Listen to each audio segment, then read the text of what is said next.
meio. Eu cheguei na Índia e eu entendi, esse não é o desafio. Essa é a parte fácil. Fazer o curso de 5 anos e meio é a moleza. O difícil é, onde é que eu vou achar a Ayurveda que eu vim buscar? E isso foi o mais chocante pra mim, é eu ter que passar as férias em hospital e viajar e procurar gente, procurar grupo e ia correr atrás de médico e pedir pra sentar do lado deles no hospital ou acordar cedo e ir pra casa do guru e sentar.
Eu, bom, cheguei num ponto que eu queria parar tudo que eu estava vivendo e me dedicar a esse sonho que eu tinha, que era morar na Índia e estudar Ayurveda. Então eu mandei um e-mail para Gujarat Ayurveda University e eu fui aceito assim quase que imediatamente, tipo 2 dias depois. E eles me disseram que ainda tinha vaga para o mesmo ano. Eles falaram, se você vier para a Índia dentro de um mês, você pode começar agora. Então 15 de outubro eu recebi, eu mandei o e-mail para eles, 15 de novembro eu estava na Índia começando o BAMS, que é o curso que eu tô chegando ao final agora. E explica assim, o que seria a Gujarat Ayurvedic University para o panorama de Ayurveda na Índia hoje? Tá. A Gujarat Ayurveda University é uma das faculdades, assim, um dos institutos mais antigos da Índia, em termos de universidade. Ela foi criada antes da maioria deles e foi o primeiro curso de estrangeiros na Índia. Então ela é uma universidade, assim, o ensino superior lá, o MD e o PhD, que são as graduações que você faz depois de fazer o BAMS, é considerada talvez uma das melhores da Índia. A trindade maior da Índia é a Gujarat, a Jaipur e a Banaras, que é em Varanasi. Então, dentro da Índia, dentro do modelo universitário, a Gujarat Ayurveda University é uma faculdade muito respeitada. É a única da Índia que é 100% Ayurveda, né? Ela, assim, todas as universidades, como aqui no Brasil, elas têm outras carreiras dentro, né? Então, por exemplo, a Banaras, ela tem faculdade de medicina moderna e tal. A minha não, a Gujarat, ela é a Gujarat Ayurveda University, né? Então ela só tem Ayurveda, é o único currículo, é a única matéria que tem dentro. E ele chama de University porque a central é em Jamnagar, onde eu moro, mas tem colleges em vários lugares de Gujarat.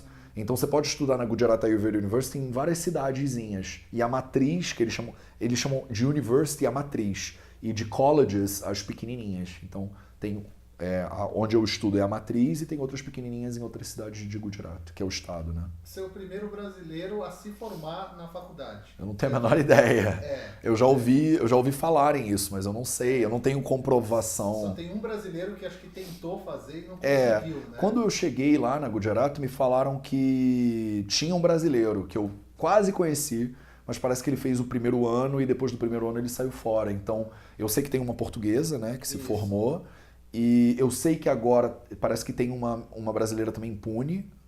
Isso, exatamente. Eu ouvi dizer dessa brasileira tem Pune. E agora tem o Francisco Paquet, que é meu júnior, ele está cursando o primeiro ano, é mais um brasileiro. Então, tem brasileiros pipocando aí. Eu não sei se eu sou o primeiro ou se eu vou ser o primeiro, mas é capaz de terem outros, não sei. Aproveitando desse tópico que eu acho interessante, com esse aumento de brasileiros procurando Ayurveda na Índia, procurando, obviamente, um curso sério, Aham. como você vê essa perspectiva do Ayurveda no Brasil, esse desenvolvimento que o Ayurveda vai ter no Brasil com a formação de vocês, né? E não só vocês, também outros que vão Claro. procurar cursos bons também, né, na Índia. Claro. Como você vê esse desenvolvimento do Ayurveda no Brasil, daqui para frente, né? Eu acho que esses brasileiros todos estudando, é um sintoma muito bonito, né, de como, da importância que a Ayurveda ganhou, porque Até então dizem que tem milhares de terapeutas já formados, né? Tem bastante interesse no Brasil, mas parece que é um salto muito distante, né, para nossa cultura pensar, nossa, eu vou morar 6 anos quase na Índia e tal. E a gente, esses brasileiros que estão lá agora, a gente meio que se jogou num limbo, assim, né? A gente foi e todo mundo, quando eu fui, me disse, ó, você vai, mas você não vai ser médico no Brasil, esse curso não tem relevância nenhuma, quando você voltar você não vai ser nem nada, então a gente foi numa situação, não tem um berço esperando a gente voltar, né? A gente não foi num Ciência Sem Fronteiras e vai voltar abraçado e com uma oportunidade de desenvolver um trabalho legal. Então, a gente foi por paixão mesmo. Foram uns loucos, né? Tipo, vamos numa caravela descobrir o novo continente. Foi mais ou menos isso. E eu acho que agora está aumentando porque acho que tem uma percepção de que a Ayurveda está crescendo e vai ser mais institucionalizada e está ganhando uma cara, né, mais brasileira e talvez daqui a 5 anos, que é o tempo que esse pessoal vai ter para se formar, já vai ter um arcabouço, de repente, jurídico que dê para trabalhar e que dê para desenvolver um trabalho. Então, eu vejo isso como uma consequência natural do amadurecimento da Ayurveda, né? A Ayurveda chegou no Brasil há tantos anos atrás e está engatinhando e está ganhando maturidade, está ganhando corpo. Então, eu acho que a gente, se formar lá e vir para o Brasil, a gente vai trazer também um nível de estudo mais baseado no sânscrito e nos samitas, que vai ser interessante para enriquecer o diálogo aqui. Você recomendaria os brasileiros estudar na faculdade? Então, eu recomendo se você não estiver indo só por causa da faculdade. Porque a faculdade ela te dá uma oportunidade.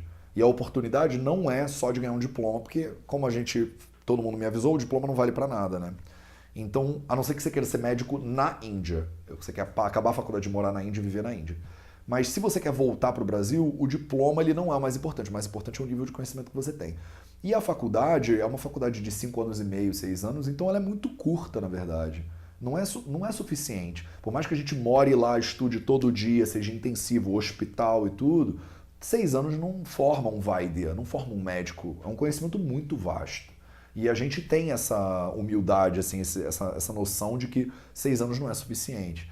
Então, o sistema do BAMS ele não é suficiente. Se a pessoa que está procurando ir para a Índia para estudar Ayurveda, ela está disposta a correr atrás de outros professores, de cursos complementares, que é o que eu tenho feito ao longo desses anos todos que eu estou lá, procurando além da faculdade. A faculdade te dá a oportunidade de estar na Índia e te dá uma base, mas você tem que ter garra para complementar essa base com muito mais, entendeu?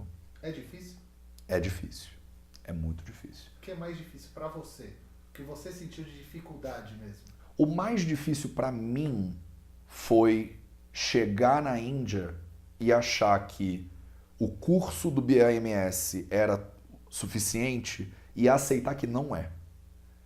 Então o mais difícil para mim foi o choque de realidade, porque imagina, eu aqui no Brasil eu pensava, caramba, eu vou para a Índia, largar tudo no Brasil para estudar Ayurveda e ficar lá 5 anos e meio.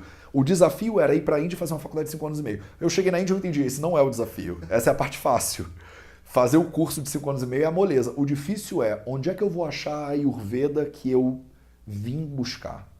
E isso foi o mais chocante para mim, eu ter que passar as férias em hospital e viajar e procurar gente, procurar grupo e ia correr atrás de médico e pedir para sentar do lado deles no hospital ou acordar cedo e ir para casa do guru e meditar, sabe? Tudo aquilo que eu 24 horas por dia de estudo, de ralação para complementar o conhecimento que não é suficiente. Pode parecer loucura eu estar falando que o BAMS 5 anos e meio não é suficiente, né? Porque eu sei que a tendência aqui é de cursos mais curtos e tal. E os 5 anos e meio morando na Índia estudando Ayurveda não é suficiente? Não, não é suficiente. Isso foi o mais difícil. Eu aceitar e internalizar que a missão era muito mais complexa do que eu tinha antevisto. Pela sua perspectiva, das outras pessoas que tem dentro do curso, os outros alunos, homens, mulheres, é a mesma dificuldade que eles têm ou são dificuldades diferentes? Não, são dificuldades diferentes. Cada pessoa encontra a dificuldade, eu acho que de acordo com a expectativa dela. Tem muito a ver com a expectativa. A minha expectativa é de que o curso seria suficiente, e aí eu tive que entender que não era. Tem muitas pessoas que, por exemplo, acham que o curso é em inglês. porque o meio usado para aprender é inglês. Então elas acham que inglês vai ser suficiente. Aí elas chegam lá e a maior dificuldade vira o sânscrito. E aí é tipo, o sânscrito é a maior dificuldade. O sânscrito para mim foi um prazer. Eu falei, quanto mais sânscrito, melhor. Então eu abracei o sânscrito, ele não virou uma dificuldade, ele virou uma solução. Mas cada aluno, tem pessoas que acham difícil viver na Índia. Comer comida indiana. Jamnagar é uma cidade do interior da Índia, não tem comida além de comida indiana. Não tem opção. Então, se você está em Jamnagar, você vai comer comida indiana todo dia. E se você cozinhar, você vai cozinhar o que você quiser. Mas provavelmente vai usar um tempero indiano também. Então, tem um dia a dia de morar no interior da Índia, o barulho, a poluição sonora, a comida. Que eu tenho amigos lá que não aguentam. Tem 2 do meu curso que entraram e já foram embora. Um agora acabou de desistir da faculdade na virada do 2º para o 3º ano, porque ele falou, já deu pra mim, não aguento mais estar aqui. A convivência com indianos é muito difícil, a comida o tempo inteiro, o cheiro, o som, o barulho, a buzina, tudo pra ele é demais, é mais do que ele poderia aguentar. Então ele sofreu 2, 3 anos lá e agora cancelou, falou, chega, vou embora. Não tinha nada a ver com a Ayurveda, percebe? Nada a ver com a Ayurveda, tudo a ver com o clima, o contexto. Algumas pessoas vão achar que essa é a dificuldade. No meu caso não foi, eu curto, eu adoro Jamnagar, eu adoro a Índia. Então eu me sinto em casa lá. Mas a questão da profundidade do conhecimento para mim foi mais significativo. Você contou para mim, estava conversando sobre a... Bastante, né? A gente estava conversando umas 5 horas. E você falou uma coisa que eu achei super interessante, a questão de buscar também outro conhecimento de Ayurveda com outros profissionais. Sim. E você citou o Dr. Acharya, que já teve no Brasil. Que é um cara fantástico. Fantástico. E eu queria que você falasse um pouquinho disso, que eu acho importante para o brasileiro entender que o conhecimento ele não está só num lugar, muitas vezes. Sim. É importante você ter um local ali como base, mas é importante também estudar de forma tradicional, através dos textos, samhitas e fazer todo o estudo. Sim. Fala um pouquinho sobre isso. Qual a diferença que você vê de um estudo hoje que existe acadêmico, né, com sílabos e tudo mais, e quando você vai estudar de forma tradicional? Qual é a maior diferença? A diferença é assim, quando você casa, você assina um papel no cartório. Você vai no cartório e você assina um papel. Aquilo é um documento. Agora você está casado. O casamento não é só um documento. Tem a paixão. O BAMS é o documento sem graça, que você está ali, você cumpriu aquela etapa jurídica da sociedade. Mas quando você estuda com Vaidya, quando você vai num lugar que te ensina o que você foi buscar, que para mim encontrar com o Acharya, por exemplo, no meu 1º e 2º ano, foi uma paixão. Foi eu estar apaixonado por uma mulher, entendeu? É uma relação de amor profundo, que não tem nada a ver com cumprir essa etapa. E a faculdade, ela é isso, a faculdade é um cartório. E encontrar com o Vaidya é a paixão, é a parte do relacionamento que você encontrou o que você estava buscando. Então, no meu 1º e 2º ano na Índia, o Dr. Acharya foi a razão para eu continuar na Índia, para eu não ter ido embora, porque a minha decepção com a faculdade não ter sido suficiente, foi muito profunda. E eu pensei, caramba, eu vou ficar aqui 5 anos e meio, eu não vou aprender o que eu vim buscar, o nível que eu queria alcançar. E eu ter encontrado o Acharya, eu ter dado uma sorte brutal de encontrar o Acharya logo no 1º mês, e dele me aceitar na casa dele, entre os estudantes dele, que era uma meia dúzia de gato pingado, que a gente sentava junto com ele de manhã, cedo, antes da prova, antes das provas, antes das aulas, o que tivesse acontecendo, a gente estava lá junto, lendo o Charaka e comentando no original. Eu recebi dele eu falo pra ele, o Guru Purnima agora passou, eu mando um e-mail pra ele, eu agradeço. Se ele não tivesse existido na minha vida, eu não teria Ayurveda nenhuma. A faculdade não teria me dado o que ele me deu.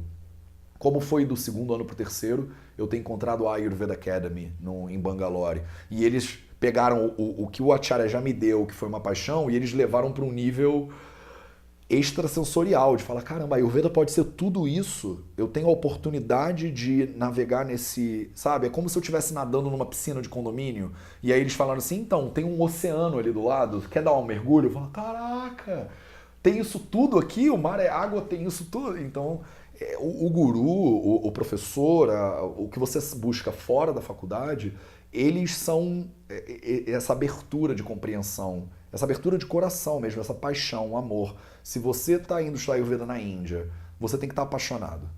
Não é uma opção profissional. Você não vai porque você quer ser terapeuta ou alguma coisa assim, você vai fazer um curso de 6 anos. É um comprometimento meio louco. É como se apaixonar. É como você tá completamente louco por uma pessoa e fala assim, tá, eu vou até onde você estiver, eu vou atrás de você. Então, a Ayurveda, eu acho, pra mim, é um pouco essa relação de amor, assim. Então, eu vou até onde eu tiver que ir pra encontrar isso. E esses Vaidyas, eles são... quando você tá procurando alguma coisa e você encontra, é aquela sensação de plenitude, sabe? De estar em casa, de finalmente... Eu sei que ela vai me dar o que eu vim aqui buscar. Que a faculdade te dá um pouquinho. Mas o Acharya e a Ayurveda Academy me deram tudo. Tudo que eu tenho. Aí você tocou num ponto que eu acho interessante, que eu queria puxar um pouquinho a conversa para isso. Tá. A gente vê muito a Ayurveda como medicina, a Ayurveda como curar alguma coisa, a Ayurveda como rotina. Eu queria entrar num outro ponto que você comentou agora, como um real agente transformador de vidas. Como que você vê o Ayurveda transformando a sua vida? Porque isso é muito real. Para quem vive o Ayurveda, mesmo quem não vai fazer uma faculdade, mas entende o Ayurveda como uma rotina da sua vida, como uma filosofia, entre muitas aspas, óbvio. Mas a gente vê a mudança que tem de perspectiva de mundo, perspectiva de ver o outro, perspectiva de ver a gente mesmo. Claro. Como foi isso para você? Como você pode falar, assim, de repente, como brasileiro, como o Ayurveda poderia mudar a vida de uma outra pessoa? Tá. Dele mesmo. Vou entrar no Ayurveda pra quê? Pra me curar só, e a gente sabe que não é só isso. Claro que não. Né? A questão é o que é a vida. O que para a pessoa que está assistindo ou para a pessoa que está se questionando, o que é a vida dela? Para que serve a vida dela? A Ayurveda, como a gente fala, Ayuranena Veti Iti Ayurvedaha. A Ayurveda é o estudo da vida. Então, quando você se coloca nessa posição, você não está estudando a Ayurveda só para curar uma doença. Ou curar uma doença de uma pessoa enquanto médico, ou curar a sua própria doença. Curar a doença é uma primeira etapa, né? Você primeiro tem que ficar confortável sentado para você começar a meditar. Por isso que tem tantas posturas na yoga. Mas o próprio Patanjali falava, a posição mais importante é Sukhasana. É qualquer posição que seja confortável. Você vai ficar aí confortável durante 2 horas, então fica nessa posição. Não estar doente é estar confortável, para você começar a viver. Se você tá esfomeado ou você tem uma doença muito grave, você não vai conseguir aproveitar a vida. E a Ayurveda, ela diz, eu entendo isso. Então, primeiro, vamos ajudar essa pessoa a sair dessa situação de doença. Mas uma vez que você saiu, agora você vai se questionar, como é que eu vivo? O que é a vida? Para que serve? Para que eu estou aqui? E estudar a Ayurveda é entrar em todas essas questões. E é como ser mais consciente em relação à sua própria vida. É você ler um capítulo, por exemplo, que fala sobre Dinacharya, a rotina diária. E você pensar, caramba, eu tenho uma rotina diária? A maioria das pessoas acorda, faz todo dia a mesma coisa, mas eu já tenho experiência de conversar com a pessoa e falar assim, o que você faz depois que você acorda? E a pessoa me olhar com uma cara de alienígena, assim. Como assim? O que eu faço quando eu acordo? Eu faço o que todo mundo faz, eu escovo o dente. Não, mas você tem consciência do que você está fazendo? Porque a pessoa está fazendo a mesma coisa há 30 anos, há 40 anos, há 50 anos, ela não está mais completamente escolhendo o que ela faz todo dia. E ela não tem mais consciência daquilo. Você começa a estudar Ayurveda, você chega no 2º capítulo do Ashtanga Hridaya e ele fala sobre Dinacharya. Aí você para, como assim Dinacharya? Tipo, como assim? Escovar o dente é uma rotina? Então, tem milhões de elementos pequenininhos, coisinhas que você pode fazer, a maneira como você toma banho, a maneira como você se alimenta. Eles vão te dizer, tem uma maneira de se alimentar, tem uma maneira de sentar em silêncio, prestar atenção na comida e sentir o sabor do alimento. E isso, no mínimo, coloca o estudante de Ayurveda para pensar. Então você tem que pensar que, de repente, tá sentado, vendo televisão e comendo em 15 minutos porque você tem que voltar para o trabalho, pode não ser a melhor maneira. Isso gera um questionamento. Todo o ensinamento ayurvédico, ele faz com que a gente, que vive uma vida ocidental, que tem essa cultura ocidental, cultura brasileira, faz com que a gente repense, né, as nossas estruturas. Então, só de repensar, pode ser que você não mude nada, mas só de repensar, você agora toma consciência, se apropria da sua própria vida. Você faz agora porque você escolheu o que você vai fazer. E a gente vive muito inconsciente hoje em dia, eu acho. A gente vive muito de um pensamento para o outro, de uma instabilidade para outra, sem conseguir parar e entender por que eu estou fazendo isso. Por que eu estou me alimentando desse jeito? O que eu faço quando eu acordo? Tem algum momento que eu paro e respiro? Tem algum momento que eu respiro? Porque a gente não para nunca de respirar, mas tem algum momento que você está consciente do processo respiratório ou não? ou você passa a vida inteira sem ter consciência da atividade mais básica metabólica que o ser humano desempenha ao longo da vida, que é respirar. Então, o Ayurveda, eu acho que ele bota um holofote em cima da vida da pessoa e ele faz um chamado para a pessoa questionar tudo. O que você come, como você se veste, o que você faz ao longo do seu dia, como você dorme, quanto tempo você dorme. E esse questionamento, é impossível ele não mudar a maneira como você faz as coisas. Queria que você falasse um pouco sobre isso. Como que dá para explicar para o brasileiro que existem muitos pontos de vista sobre a mesma coisa, sobre o mesmo Ayurveda? Tá. Então, eu uso muito aquele exemplo da linguagem que eu te falo. Eu acho que, de repente, cabe um pouco aqui. A primeira distinção que a gente tem que fazer é que a Ayurveda é uma linguagem. É uma linguagem médica. Pode ser uma linguagem médica. A medicina moderna, por exemplo, é outra linguagem médica.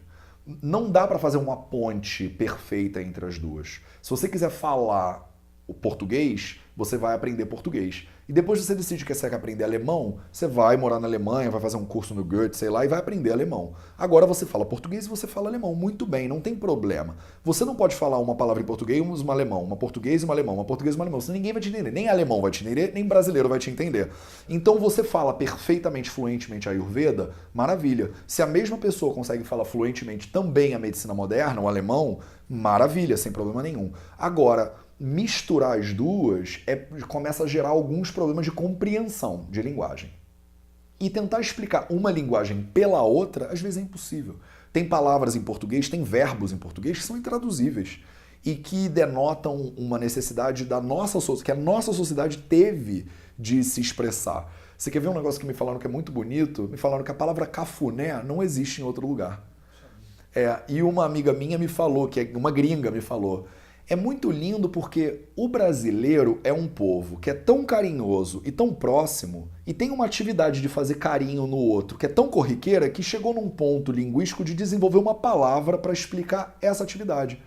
Quer dizer, em inglês eles não falam, porque não é da cultura. Em chinês, imagina, eles nem se tocam, ele não é da cultura, eles não vão ter uma palavra. Mas o brasileiro é tão tátil que eles inventaram a palavra cafuné. Então, a linguagem ayurvédica, ela tem termos que são só ayurvédicos. E que quando a gente traduz, a gente perde muita coisa na tradução. Então, o ideal da linguagem é você aprender a linguagem como um todo. Então, dito isso, primeiro para a gente fazer uma divisão entre a Ayurveda como uma ciência e outras ciências, como a medicina tradicional chinesa é uma outra linguagem, como a medicina moderna é uma outra linguagem, e cada uma é autossuficiente. Dentro da Ayurveda, dentro da língua portuguesa, você tem vários sotaques. Ninguém vai te dizer que o português de Portugal e o português de Angola e o português do Brasil não são a mesma língua, que é a língua portuguesa. Inclusive tem aí um acordo ortográfico para dizer, todo mundo é a mesma língua. Mas você vai para Portugal, eles falam um pouco diferente. Então tem algumas coisas que eles usam, alguns termos que a gente não entende. Você vai para Angola, tem outros termos que a gente não entende, mas é tudo português. Dentro do Brasil, que em Portugal você vai, eles falam que é brasileiro, né? A gente não fala português, a gente fala brasileiro. E dentro da língua brasileira, tem milhões de sotaques. Se você vai na Bahia, o soteropolitano ele tem um sotaque, o carioca tem um sotaque, o gaúcho tem outro sotaque. Mas a gente não fala que o gaúcho fala mais correto ou o paulista fala mais correto. São sotaques dentro de uma mesma língua que é a língua portuguesa. Dentro da Ayurveda, que é uma linguagem totalmente diferente das outras medicinas, tem vários sotaques, tem várias maneiras dessa ciência se manifestar. Quando essa ciência se desenvolve em lugares diferentes, ela serve propósitos diferentes. Então ela assume características diferentes.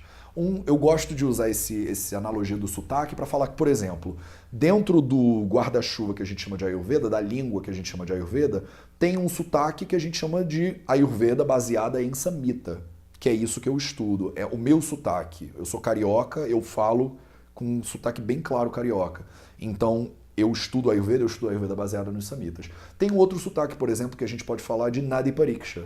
Nadi Pariksha é um sotaque da Ayurveda, é perfeito, é português, é Ayurveda, mas ele tem expressões próprias, ele tem algumas coisas que são bem características. A gente não mistura, por exemplo, você não confunde um Nadi Vaidya com uma pessoa que estuda Ayurveda baseada em Samhita. Eles vêm de tradições levemente, bem características, eles têm características próprias.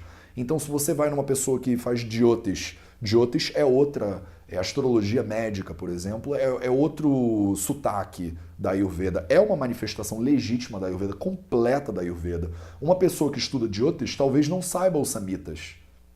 Uma pessoa que estuda Samhita talvez não saiba Nadi Pariksha. Então, de repente, um carioca vai para Porto Alegre e ele vai ter algumas coisas que ele não vai entender. Porque eles falam ba, che, que isso serve para quê que eles falam essas coisas, né? Então, tem alguns linguajares parecidos, mas é a mesma língua, é a mesma Ayurveda. E eu estou dando dois exemplos, que é o Nadi Pariksha e o Jyotish, mas a gente poderia falar de vários outros exemplos de manifestações da Ayurveda. Até a Ayurveda baseada em Samhita, no sul da Índia, ela tem um sotaque diferente do norte da Índia. Tem um pessoal que estuda mais o Charaka Samhita, tem um pessoal que estuda mais o Ashtanga Hridaya, então eles vão ter sotaques diferentes dentro da própria Ayurveda, mas tudo isso está dentro de um guarda-chuva. E não se espera na Índia, seria surreal esperar que a mesma pessoa tivesse todos os sotaques. Então, uma pessoa que entende bastante de Samhita não necessariamente entende de Nadi, não necessariamente entende de Jyotish. E tudo bem. E você não vai falar, esse aí não entende de Jyotish, então ele não é ayurvédico de verdade. Não. E o Jyotish, ele não tem a pretensão de saber Samhita muito bem. Então eu carrego aqui o meu sotaque e eu falo português e tá tudo certo. Entende, mais ou menos? Eu acho que essa analogia você falou como para um público que, de repente, para a gente não entrar muito em terminologia específica, mas é mais ou menos isso, entendeu? Eu acho que uma coisa que aos poucos vai melhorar no Brasil, à medida que o diálogo ayurvédico vai amadurecendo mais e mais, é que a gente vai aceitar essas diferenças. E a gente vai conseguir sentar e conversar sobre as diferenças. Você aprendeu isso? Olha que legal, me mostra onde é que está. Por que você diz que é assim? Aonde é que está fundamentado? Qual é a sua referência? Você pode me mostrar de onde é que vem isso? E aí a gente vai abrindo um diálogo. Porque a gente ainda vive um momento aqui de conflito. Então você tem uma visão diferente da minha. Ah, o Eric não faz Ayurveda de verdade. Eu aprendi a minha na Índia, então eu faço Ayurveda de verdade. Não, Eric, você aprendeu isso com os Svoboda. Os Svoboda seguem uma linha assim, assim, assado. Nossa, que interessante. Entender? Eu sigo uma linha que está aqui falando. O Charaka diz isso, isso e isso. Então são fundamentos diferentes e o diálogo tem que existir. A gente tem que estar aberto para tudo. Não é porque você não fala o sotaque que eu falo que eu vou falar assim, não, paulista não é português de verdade. Entendi. Né? Então, para finalizar, vamos. Foi ótimo. Obrigado. E essa é a ideia mesmo. Ótimo. Sabe, passar um pouco da sua experiência e perspectiva mesmo do que você está vivendo lá. Perfeito. Você fica entrando muitos... Tem coisas que não precisa falar, né? Uhum. Mas a finalização de acordo com o que você estudou até esse momento lá. Uhum. Né? Falta ainda bastante dependência. Falta, para sempre. Falta para sempre. Eu também penso, a vida é para sempre, não é um curso, né? Nenhum médico para de estudar. Não. Até médico moderno vai sempre à conferência. E eu nunca vou parar de estudar os Samhitas. Todo ano eu leio os 3, faz parte da minha rotina, e todo ano eu aprendo coisa nova. Cada lida que eu dou é tipo, caramba, faz uma outra conexão na minha mente. E eu espero que vai continuar acontecendo isso até eu morrer.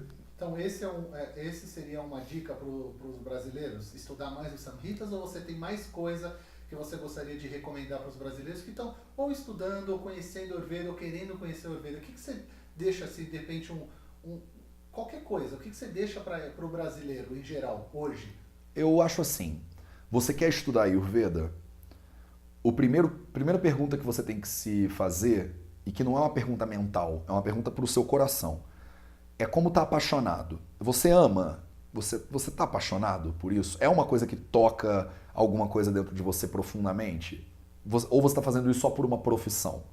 Se é só uma busca profissional, eu não tenho muito como contribuir. Você vai buscar o que quer que seja do seu diploma e você vai praticar. Se for uma paixão é uma coisa intransferível. Se a sua mulher é morena, você não substituiria a sua esposa por qualquer morena. Então não é assim, eu amo uma morena. Não, eu amo essa mulher. A minha mulher é a Helena. Ela é a mulher da minha vida. Não adianta substituir ela com outra morena da mesma altura que eu não vou perceber a diferença. Então você tem que entender se é paixão, e se é paixão, o que é a sua paixão. Então a minha paixão são os Samhitas. Se a sua paixão são os Samhitas, você tem que começar a ler os Samhitas. Não tem como, você nunca vai aprender a correr sentado no sofá. Você tem que começar a correr todo dia. Quanto mais você correr, melhor para você. Então a sua paixão é entender a Ayurveda de acordo com os Samhitas, o Charaka Samhita, o Sushruta Samhita e o Ashtanga Hridaya, você tem que parar e ler os livros. Você faz um organograma, lê todo dia 10 páginas do Charaka. Se você pegar o Charaka todo dia e ler 10 páginas, você lê ele inteiro num ano. Você repete. Todo ano, 10 páginas, meia hora por dia, quem que não tem para dedicar a sua paixão? Possível. Agora, se a sua paixão é o Nadi Pariksha, não adianta você ficar pegando e lendo um monte de samhita. Então, se a sua paixão é o Nadi Pariksha, o que você tem que fazer? Você tem que procurar uma pessoa, um guru de Nadi, um Nadi Baba, um Nadi Vaidya, e ficar grudado nesse cara durante quantos anos for necessário para você receber o conhecimento que ele vai te transmitir. Porque Nadi Pariksha não é um aprendizado de livro. Nadi Pariksha é uma arte. E você só aprende arte com artista. Então você precisa juntar nesse cara e aprender. A sua paixão é Jyotish, astrologia é o que você é encantado, é o que você quer fazer, então você vai estudar Jyotish. Não adianta ficar lendo o Charaka. Você vai ler o Charaka de cabo a rabo, você vai ver uma pingada de Jyotish aqui ou ali. Não vai ser isso que vai te dar o conhecimento perfeito de Jyotish. Ou vai procurar um guru, ou vai estudar de acordo com livros de Jyotish. Não é a minha área, eu não posso nem falar muito sobre isso, não posso indicar. Mas, então é isso. Primeiro entende, eu tô apaixonado por Ayurveda? Tô. O que no Ayurveda que me emociona? São os Samhitas? Senta e lê os Samhitas. Se a minha contribuição principal, eu acho, para a Ayurveda hoje em dia, o diálogo da Ayurveda no Brasil, é trazer os Samhitas para as pessoas. E falar, olha, não é o Matheus que está falando, não é o Eric que está falando, é o Charaka. E não é o Charaka, era o Agnivesha. E não era o Agnivesha, era o Purnavaswaitreya, é o mega guru que passou para o Agnivesha. O Agnivesha escreveu e o Charaka é que editou o livro. Não é o sábio Charaka, não falou nada, quem falou tudo foi o Purnavaswaitreya. O meu sonho hoje em dia é trazer para as pessoas o conhecimento dos Samhitas. Se, na melhor das hipóteses, eu conseguir que as pessoas olhem para o Ayurveda de acordo como ele era ensinado tradicionalmente, eu já vou ter cumprido um papel bastante importante, eu acho, que é abrir um pouco o diálogo, é abrir o discurso. O Deepak Chopra ele não criou nada na Ayurveda. O Vasant Lada ele não criou, eles aprenderam de uma tradição. Em vez da gente ir nessa pessoa que está traduzindo a tradição, por que a gente não vai lá direto na tradição? Ela é acessível. Você pode ler o Samhita. Você tem condição de entender. É difícil? É. Mas a gente está aqui para isso, né? A gente está aqui para estudar junto, para sentar e decodificar essa estrutura. Então, eu acho que é isso que eu posso contribuir. E se eu puder dar alguma dica para alguém que está entrando na Ayurveda agora, eu acho que é essa. Legal. Obrigado. Muito obrigado pela oportunidade de estar aqui e boa sorte aí com o projeto.